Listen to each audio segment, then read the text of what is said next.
প্রিয় শিক্ষার্থীবৃন্দ, তোমরা নিশ্চয়ই ভালো আছো। গত সপ্তাহে আমরা গল্প লেখা শিখেছিলাম, তারপরে আমরা সেখানে দিনলিপি রচনা এটা আমরা শিখেছি। আমি আশা করি তোমরা পড়াশোনা করেছো, কারণ হাতে অঢেল সময় আছে। এখন তো পড়াশোনা করারই উপযুক্ত সময়, তাই না? তোমরা পড়াশোনা করো, সেই সাথে যে সাহিত্যের যে বই, তাই না, আমরা সময় পাইনি, অনেক বইয়ের কথা আমি বলেছিলাম তোমাদের পড়তে হবে। এই বিষয়গুলো আজকে একটু বলে রাখছি যে তোমরা কিন্তু ওগুলো পড়ার চেষ্টা করো, সংগ্রহ করে করে তারপরে তোমরা পড়ো। আজকে আমরা ক্লাসের বিষয়ে এখন কথা বলবো। আজকে আমরা আলোচনা করব দুটি বিষয় নিয়ে। একটা হলো ইমেইল বা বৈদ্যুতিন চিঠি, যেটা বলে আমরা ইমেইল বললে ভালো বুঝতে পারি, ইমেইল, এবং আরেকটা খুদে বার্তা বা SMS। খুবই সহজ দুটো বিষয়, এবং এইখানে তোমাদের কাছ থেকে উল্টো মনে আমি শিখতে পারি। আমার থেকে তোমরা এই বিষয়ে দুটো খুব ভালো জানো, ভালো, বিশেষ করে SMS, খুদে বার্তা, যেটা মেসেজ, আমরা মেসেজ করি। যাই হোক, এখন দেখি, এখন যখন লিখতে হবে, আমাদের পরীক্ষায় আসবে, সেই বিষয় নিয়ে আমরা একটু কথা বলি। বৈদ্যুতিন চিঠি বা ইমেইল।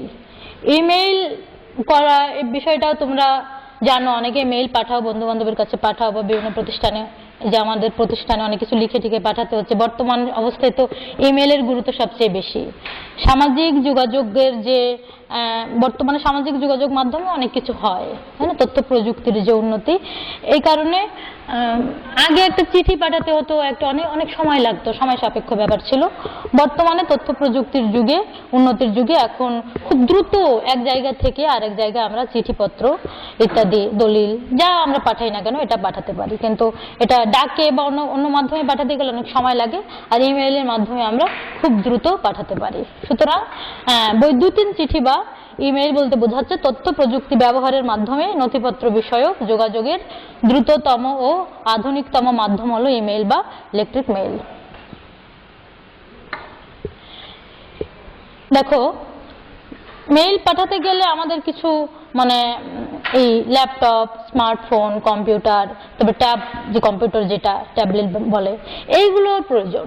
এর সাহায্যে আমরা মূলত এই বৈদ্যুতিক চিঠির বা বৈদ্যুতিন চিঠির আদান প্রদান করতে পারি। এখানে কিন্তু ইন্টারনেট সংযোগটা আবশ্যিক, শুধু ফোন হলে হবে না, কম্পিউটার, ল্যাপটপ হলেই হবে না, এখানে ইন্টারনেটের যে সংযোগ, সেই সংযোগটা প্রয়োজন। কোন কোন বিষয়ে আমরা আদান প্রদান করতে পারি, মেইলে কি কি পাঠাতে হয়? এখানে লিখিত ফাইল বা নথি, ছবি, চলমান video, computer programming code, electronic magazine, এই বিষয়, এইগুলো আমরা মেইলের মাধ্যমে এক জায়গা থেকে আরেক জায়গায় প্রেরণ করতে পারি। ইমেইল মূলত চিঠিপত্রেরই বৈদ্যুতিন রূপ। একটা চিঠি এক জায়গায় পাঠাতে হবে, আগে বলেছি, আবার বলছি, যে খুব সময় সাপেক্ষ ব্যাপার ছিল। একজনের হাতে পাঠালে সেটাও অনেক সময় লেগে যেত, ডাকে পাঠালে অনেক সময় লেগে যেত, এমনকি কুরিয়ারে পাঠালে তা অনেক সময় লেগে যায়, অনেক সময় লেগে যায়, 2-3 দিন, 4-5 দিন সময় লাগবে। কিন্তু তুমি যখনই মেইল করবে একটা বিষয়, সঙ্গে সঙ্গে 1 মিনিটও লাগবে না, আধা মিনিটের ভেতর, কয়েক সেকেন্ডের ভেতর মেইলটা চলে যাবে। ঠিকানাটা দিয়ে শুধু সেখানে পাঠালে চলে যাবে। দেখো, মেইলের কত শ্রেণী বিভাগ আছে। এখানে তুমি যেভাবে পাঠাও না, কোনো ব্যক্তিগত মেইল আছে, যে আমি এক বন্ধুর কাছে আমি লিখবো, যা আমার খুশি তাই আমি লিখে বন্ধুর কাছে পাঠাতে পারি। চিঠি আর কি, চিঠি আকারে এটা লেখা যায়। প্রাতিষ্ঠানিক মেইল, এটা এক প্রতিষ্ঠান আর এক প্রতিষ্ঠানের কাছে পাঠাচ্ছে, বা আমরা প্রতিষ্ঠানের কাছে পাঠাচ্ছি, প্রতিষ্ঠান থেকে আমাদের কাছে পাঠাচ্ছে, এইগুলো হলো প্রাতিষ্ঠানিক মেইল। তারপরে ব্যবসায়িক মেইল আছে, যেটা ব্যবসা বাণিজ্যের ক্ষেত্রে প্রয়োজন হয়, যারা ব্যবসায়ী, তারা এক জায়গা থেকে আরেক জায়গায় তাদের তথ্য ইত্যাদি আদান প্রদানের ক্ষেত্রে ব্যবহার করছে। আর একটা আছে নিমন্ত্রণমূলক, একটা বিষয়ে একটা অনুষ্ঠান হবে, সেই অনুষ্ঠানে তুমি কাউকে আমন্ত্রণ জানাবে, এরকম থাকলে সেখানে নিমন্ত্রণমূলক মেইলে লিখে দেওয়া হয় যে অমুক সময় অমুক জায়গায় এই অনুষ্ঠান হবে, আপনি আমন্ত্রিত, ইত্যাদি, এই বিষয়গুলো। আমরা মেইল সাধারণত কখন করি? আমাদের মেইল ব্যক্তিগত মেইল হয়, কিছু ব্যক্তিগত ফাইলপত্র আমরা পাঠাই, এবং প্রাতিষ্ঠানিক, এই দুটোই আমাদের বেশি হয় পাঠানো। দেখো, মেইলের কতগুলি ইমেইল পাঠাতে গেলে, এগুলো আমরা সবাই পরিচিত এই বিষয়গুলোর সাথে, তাই না? জিমেইল, হটমেইল, ইয়াহু, এইগুলো বর্তমানে তো জিমেইলটা, এটা আমরা সবচেয়ে বেশি ব্যবহার করি। ইয়াহু আগে ব্যবহার করতো, আগে আমরা অনেক আগে দেখেছি এটা হতো, এখনো অনেকেই করছে। বিশেষ করে জিমেইলটা খুব প্রচলিত, তাই না? সবার নাম টাম লিখে সেখানে, যে দেখো, এখানে আমি এই যে মেইলের ঠিকানাটা আমি লিখে এনেছি, আমার মেইল এটা, যে দেখো এইভাবে লিখতে হয়, প্রথমে নাম থাকবে @gmail.com, এটা আমরা সবাই জানি।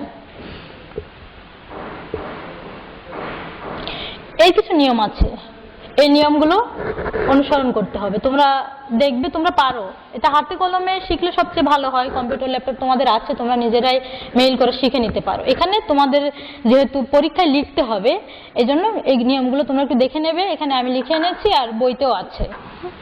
যে ঠিকানার ক্ষেত্রে নাম বা তার সংক্ষিপ্ত রূপের পরে কোনো ফাঁকা জায়গা না রেখে, দেখো এই যে আগে যেটা করেছিলাম, নাম লেখা হচ্ছে, কোনো ফাঁকা জায়গা এখানে নাই, তারপরে ওই চিহ্নটা দেয়া থাকছে gmail.com। এই কথাটা এখানে মূলত বলা হচ্ছে যে কোনো ফাঁকা জায়গা না রেখেই এই চিহ্নটা দিতে হবে, তারপরে gmail.com। এবং ঠিকানা লেখার ক্ষেত্রে যে ছোট হাতের, যে স্মল লেটার, ছোট হাতের অক্ষরগুলোই ব্যবহার করতে হবে। যখন তোমরা মেইলটা পাঠাবে তখন এই ঠিকানাটা এইভাবে তোমাদের লিখতে হবে। তারপরে ওখানে মেইল যে বক্স, সেই বক্সে গিয়ে একটা জায়গায় দেখবে যে সেখানে টু লেখা আছে, সেই বক্সে প্রাপকের ঠিকানা লিখতে হবে। ঠিকানা মানে আগের ওই যে ইমেইল, যে এটি এরকম লিখতে হবে। বক্সে টু যেখানে আছে সেখানে লিখতে হবে। মেইল সম্পর্কে অন্য কাউকে অবগত করলে সেখানে সিসি বক্স নামে তার নিচে একটা আসে, অনেক সময় আসে না, প্রয়োজন হলে সিসি বক্সে তোমরা লিখতে পারো অন্য কাউকে জানাতে হলে। আর যদি না হয় তাহলে ওই বক্সটা ফাঁকা থাকবে, ওখানে কিছু লেখার প্রয়োজন না লিখলেও কোনো সমস্যা নাই। তারপরে সাবজেক্ট, এটা একটা গুরুত্বপূর্ণ, এটা লিখতে হয়। সাবজেক্ট অংশে মূলত মেইলের যে বিষয়বস্তু সেটা সংক্ষেপে উল্লেখ করতে হবে। যেমন চাকরির আবেদন যদি তুমি করতে চাও, তাহলে সাবজেক্ট অংশে সেখানে লিখতে হবে যে কোন পদে, যেমন শিক্ষক পদের জন্য কেউ আবেদন করতে চাইলে ওই সাবজেক্ট অংশে শিক্ষক পদের জন্য আবেদনটা লিখে দিতে হবে, অথবা সাবজেক্ট অংশে তুমি তোমার নাম পুনরায় লিখে দিতে পারো, যা তুমি পাঠাচ্ছ সেই বিষয়ে সংক্ষিপ্তভাবে সেখানে লিখে দিতে হবে সাবজেক্ট। তারপরে থাকবে যে টেক্সট, এই অংশটা মেইলের প্রধান অংশ। এখানে বার্তাটি লিখতে হবে। টেক্সট একটা জায়গা থাকে বড়, ওখানে তুমি লিখতেও পারো, আবার যদি পত্রের ধরন অনুযায়ী সম্বোধন করতে হবে। তুমি যখন লিখবে, যদি তুমি ওখানেও লিখে দাও, তাহলে প্রথমে চিঠিপত্র পাঠানোর ক্ষেত্রে, নিমন্ত্রণ পত্র পাঠানোর ক্ষেত্রে তোমাকে টেক্সট অংশে গিয়ে প্রথমে ওই জায়গাটায় গিয়ে তারপরে পত্রের ধরন অনুযায়ী কোন ধরনের পত্র তুমি লিখছো, ব্যক্তিগত চিঠি লিখছো বন্ধুর কাছে, নাকি ব্যবসায়িক পত্র, নাকি প্রাতিষ্ঠানিক পত্র, ওই বিষয়গুলো অনুযায়ী একটা সম্বোধন তো থাকবে যে কাকে লিখছি। বন্ধুর কাছে লিখলে সেইভাবে সম্বোধন হবে, প্রতিষ্ঠানের কাছে লিখলে সেইভাবে সম্বোধন হবে। তারপরে তারিখ বা ঠিকানার প্রয়োজন আসলে নেই, কারণ ওইটা পাঠালে কবে পাঠাচ্ছ তারিখটা ওখানে এমনি আপনি চলে আসে। তারপরেও যদি তুমি প্রাতিষ্ঠানিক কোনো পত্র পাঠানো হয় বা এইভাবে তোমাদের লিখতে হয় ওখানে পরীক্ষার খাতায় যে প্রাতিষ্ঠানিক পত্র পাঠাচ্ছে, তাহলে কিন্তু সেখানে তারিখটা উল্লেখ করলে ভালো, যেহেতু তোমরা লিখবে। কিন্তু যখন পাঠাতে তখন আমাদের তারিখ না উল্লেখ করলেও চলে। এটা গেল লেখার ক্ষেত্রে, এটা আমরা যখন লিখবো তখন এই বিষয়টা। আর যদি আগে লেখা কোনো ফাইল পাঠাই, তখন কিন্তু ওখানে তোমরা দেখতে পারবে যে অ্যাটাচমেন্ট বা সংযুক্ত, অ্যাটাচমেন্ট একটা অংশ আছে, ওখানে একটা চিহ্ন আছে, ওই জায়গায় গিয়ে ক্লিক করলে সেটা পাওয়া যায় কম্পিউটারে, যখন তোমরা হাতে কলমে এটা শিখবে। কিন্তু লেখার ক্ষেত্রে এই নিয়মগুলো তোমাদের জানতে হবে যে পূর্বলিখিত কোনো ফাইল কিংবা ছবি, ভিডিও, চাকরির ক্ষেত্রে জীবন বৃত্তান্ত ইত্যাদি যদি তোমরা প্রেরণ করতে চাও, তাহলে সংযুক্তি অংশের সাহায্য নিতে হবে। ওখানে গেলে মেইলে প্রবেশ করলে বিষয়টা ওখানে দেখা যাবে। যেমন ধরো এখানে একটা উদাহরণ দেওয়া আছে যে নববর্ষের শুভেচ্ছা যদি জানাতে চাও তোমার কোনো বন্ধুকে, লিখতে হলে দেখো এখানে টু লেখা আছে যে কোন ঠিকানায় তুমি পাঠাচ্ছ। তারপরে সিসি, এটার প্রয়োজন নাই। সাবজেক্ট হিসেবে যেহেতু নববর্ষের শুভেচ্ছা জানানো হচ্ছে, নববর্ষের শুভেচ্ছাটুকু লিখে দিলে হবে। তারপরে দেখো টেক্সট এইভাবে খুব ছোট করে, যেহেতু নববর্ষের শুভেচ্ছা তোর বড় অনেক বেশি লেখার কিছু থাকে না, এভাবে লিখে তারপরে শেষে তোমার নামটা লিখে দিচ্ছ। এইভাবে পাঠালে হয়। এটা ব্যক্তিগত বন্ধুকে নববর্ষের শুভেচ্ছা জানানো।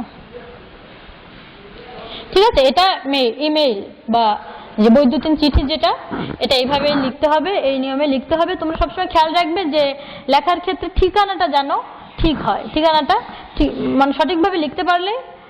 আর বিষয়গুলো তো তোমরা দেখলে, এটা খুব সহজ একটা বিষয় মেইল পাঠানো। বর্তমানে হাতে কলমে কম্পিউটার নিলেই তোমরা ওখানে প্রবেশ করলে বুঝতে পারবে।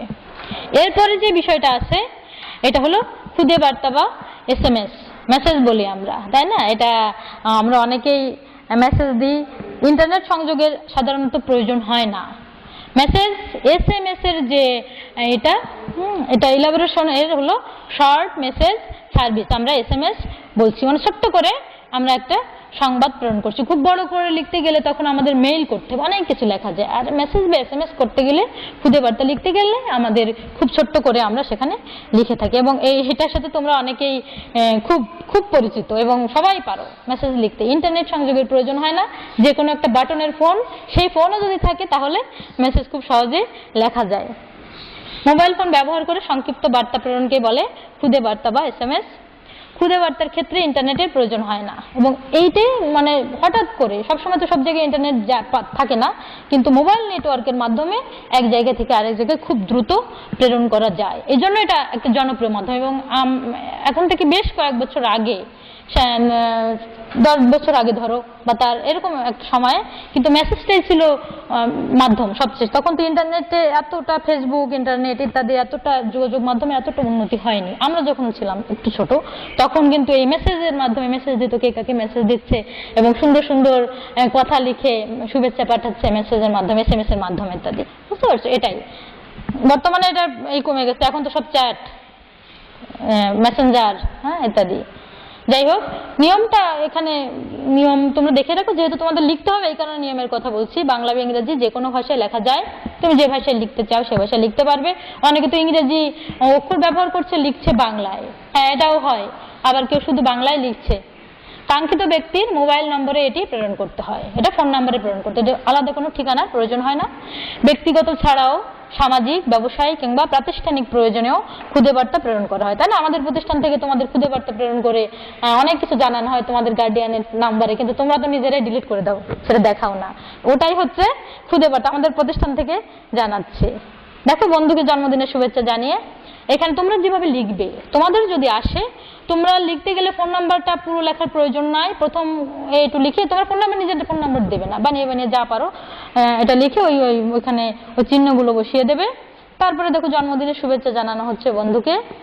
শেষে সেন্ডার, প্রথমে রিসিভার, তারপরে লিখে সেন্ডার, সেখানেও এরকম একটা ফোন নাম্বার দিয়ে দেবে, তারপরে তারিখ। এবং মেসেজ দিলে তোমরা দেখতে পাও ফোনে, এ তোমাদের শেখানোর প্রয়োজন নেই, তোমরা নিজেরাই ভালো জানো যে ওখানে কয়টার সময়, কয় মিনিটে, কখন মানে পাঠাচ্ছে, তারিখটা, সময়টা, সবকিছু আপনা আপনি চলে আসে। কিন্তু তোমরা যখন লিখবে, তোমাদের পরীক্ষায় যখন তোমরা লিখবে, তখন এইভাবে তোমরা মেসেজ লিখবে, হ্যাঁ, এইভাবে পরীক্ষার খাতায় তোমরা বিষয়টা এইভাবে লিখবে।